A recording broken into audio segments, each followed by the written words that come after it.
Ninjago Villains are awesome, and LEGO has made an abundance of Ninjago Villain minifigures over the 13 years that Ninjago has existed. And in today's video, I'm gonna buy every single villain that LEGO has ever made, and some of these guys range from $5, while others range to over $100. Let's get into it. Samukai, featured in the first 2 episodes that started it all off, the pilots. These episodes, few as there may be, are absolutely amazing. There's just so much going on. Skeletons, siblings, kidnapping women. It's just, wow, so good. And while you could argue that Garmadon is the main bad guy in this season, I personally think that it's more Samukai. If you didn't know, Samukai was the ruler of the underworld for the longest time, but after Wu banned Garmadon to the underworld, he took over as ruler. But the Samukai minifigure is amazing. Yes, it's one of the most interesting Ninjago minifigures out there, with all the molds and prints just being so amazing. 4 arms, instantly just overpowered. But then, like a complete bonehead, he ended himself by holding all the golden weapons at once, which was, explosive. He's got boots, he's wearing a loincloth, which I don't know how to feel about, but it looks pretty cool if nothing else. There's also a broken skull on his torso, but the obvious standout of this minifigure is the massive spine and head. They're really the things that top off this minifigure, and they look so dope. But don't open his mouth too much or you won't sleep tonight. This minifigure is pricey though, with him going anywhere from $70 to $170. What? The fig is awesome though, so I'm gonna give him a 7 out of 10. The price really knocks it down. Bro looks like he's staring right into your soul. Snakes are awesome, and with Season 1 Rise of the Snakes being one of the greatest seasons of Ninjago still to this day, it's a classic. This season gives me some heavy nostalgia, as it's one of the seasons that I grew up watching and has some of the greatest sets ever. And if you ever wondered why you had no Riz as a kid, it's cause I had it all. I was just so much better than you. There's a lot of villains in this season, and the majority of those are obviously snakes. And the leader of all the snake tribes is, you guessed it, Pythor P. Chumsworth, a man who needs no introduction, even though I just gave him one. This snake villain has been in Ninjago from the very beginning, with his main plot having been trying to release the Great Devourer, a massive, all-devouring snake. The minifigure looks good too. The printing detail on both the tail and torso looks super nice. The way the head is molded to bend forward is just so creepy. This guy comes with a price that, according to bricklink.com, can range anywhere from $12 used to $40 new. Also, I don't know how you can consider it a new minifigure when it was made over 10 years ago, but apparently you can. I am going to give this minifigure a 7 out of 10. He is very purple. Legacy of the Green Ninja. This was one of my favorite Ninjago seasons for the longest time. It's got golden weapons, more snakes, and Lloyd. And something that I really love about this season is the main villain throughout it, Garmadon. Basically, Garmadon is Lloyd's dad. You know, Lloyd's the guy who stole the Green Ninja title from Tai. But Garmadon is a super deep character. His main goal was to steal, borrow all the weapons of Spinjitzu. And in order to be able to hold them all, he went to another realm where he could gain a set of arms. Bro went from Chad to Mega Chad. I would turn into a Mega Chad, but you know, I'm locked in my room without food. So that's fun. This villain looks amazing, although somehow I lost the correct legs for him. So the detail on his torso is really good, and the armor on the 2nd level, ooh, so spicy. He goes anywhere from $3 to $10, so not even that much. I'm gonna give him a 7 out of 10. If you've wanted him, now is the time to get him. Rebooted. The reboot of Ninjago that everyone wanted. This season is so good. All the futuristic scenery in this season brings tears to my eyes, but something saddening is that LEGO hasn't really done any futuristic Ninjago seasons since. But the return of the Overlord was awesome. Lloyd had allegedly already destroyed the Overlord in Season 2, but Lloyd being Lloyd, he messed up. Shocker. Blame his awful haircut for that one, because, whoa. The ending of this season was so good though, with Zane ultimately sacrificing himself to save not only his fellow ninja, but also the entire city. For the most part. The minifigure of the Overlord is very expensive. And since I didn't have this guy, I had to jump onto eBay, which was very draining on my bank account. And way too many dollars later, I should honestly be a financial advisor. Oh goodness, please subscribe. The molds and prints on this minifigure are amazing, but I guess this should be for the price that I paid. The shoulder pad piece is an A+ with all the cool spikes and something that wasn't all that common 10 years ago. The helmet piece is awesome, and he's wearing the golden armor made from the gold of the golden weapons, and can I just be the first to say, it looks spectacular. Easily twice as good looking as my girlfriend. One awesome thing I'll say about this guy is that he has an entire robot army that are all quite literally Zane's children. If you know why, good, because I'm not gonna explain it. What a proud papa. Also, is it just me or is it weird that the Overlord's ultimate goal is just to walk around the city in a big Spider-Man? Seems kind of pointless to me, but to each his own, I guess. The head print captures the Overlord's likeness perfectly, and the back of the minifigure almost looks like it has a spine, which looks spooky. This guy can go anywhere from $40 to $230, which is absolutely crazy for one Lego minifig made of literal plastic. I'm gonna give this minifigure an 8 out of 10. The price is really what keeps it from that 10. The Tournament of Elements, basically a gathering of all the elemental masters in one place to fight to the death. No, I'm kidding. Although, that would have been interesting to watch. They basically all had rounds where they would fight for this thing called a Jade Blade, and in Chen's own words, here it represents life. The main gist of the story is Chen and his apprentice Klaus, who has apparently been serving Chen for a while now. I mean, look at Garmadon.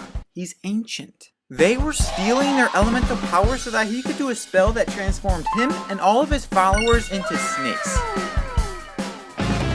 Those snakes could be much stronger than me because I am jacked. I mean, even my girlfriend calls me strong. No, she doesn't, actually. Now that I think about it, I don't even have a girlfriend. But a familiar problem arose surrounding these minifigures. I didn't have either of them, so I again jumped on over to eBay and first bought Chen. Shipping was $5 though. But I didn't have Klaus either, so I found one and blew way more money than I should have to get it. But I got these guys now, so my financial decisions are completely okay and fully supported by my parents. Please subscribe. Both of these minifigures have awesome details, with Chen having a red cloak with some gold, black, and purple accent coloring that just looks awesome. Sir. He also has a cool logo on his back and this amazing tooth necklace hanging from his neck. The face print on him has some interesting sideburns as well, but I would personally say that the helmet mold is the best part of this minifigure. There's a bone, a snake slithering through the bone. It's simply just perfect. Klaus looks just as cool with the circular design on his torso with a green stone in the middle that we're gonna say is the time stone, because Lego clearly has no problems with copying popular things. His belt buckle is actually two snake skulls facing each other. That's pretty intimidating if you ask me. On his back he's got two potions and a throwing star. The face prints are so good too, with both his normal one and then a creepy face for when he's using his dark magic, or the time stone. But the standout of these minifigures is that the prices aren't terribly high, with Chen going around $10 to $30 and Klaus going anywhere from $10 to $20, which is surprisingly cheap for minifigures almost 10 years old. And these minifigures look absolutely amazing. I'm gonna give Chen a 10 out of 10 because he's basically perfect, and I'm gonna give Klaus a 7.5 out of 10. I'm extremely happy to add them to my collection, even though I dented my bank account for them. Possession, one of, if not the best Ninjago season ever. It came with so many awesome transparent minifigures and amazing sets. I've always wanted that one. And this one. And this one. I want all of them. The plot is just so good. Lloyd gets possessed by a ghost named Moro, who's trying to free his master, the Preeminent, which is basically the living form of the cursed realm. Now, some history on Moro is that he was Wu's first student and the elemental master of wind. But another subplot is that he really wanted to be the Green Ninja. Just like us as kids.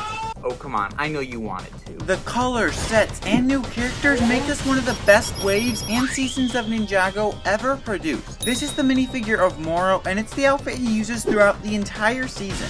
It actually makes Lloyd look cool, but I didn't have him either, so I went onto eBay and now I pray and hope I wasn't scammed.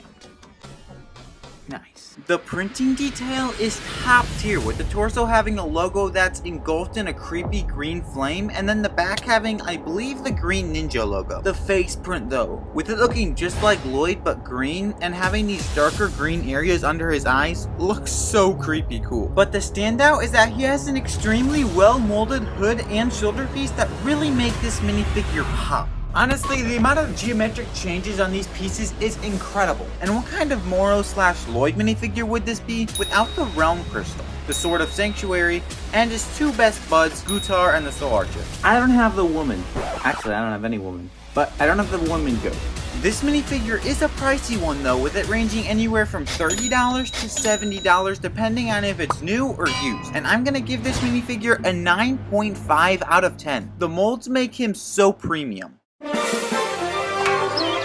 Season 6 is one of those Ninjago seasons that just stands out to me. It's such an interesting and original idea. Floating islands, sky pirates, and their leader is a djinn, whose name is Natakan. Yeah, a four-armed, wish-granting djinn is the captain of the sky pirates and the ship Misfortune's Keep. An awesome ship, but extremely pricey.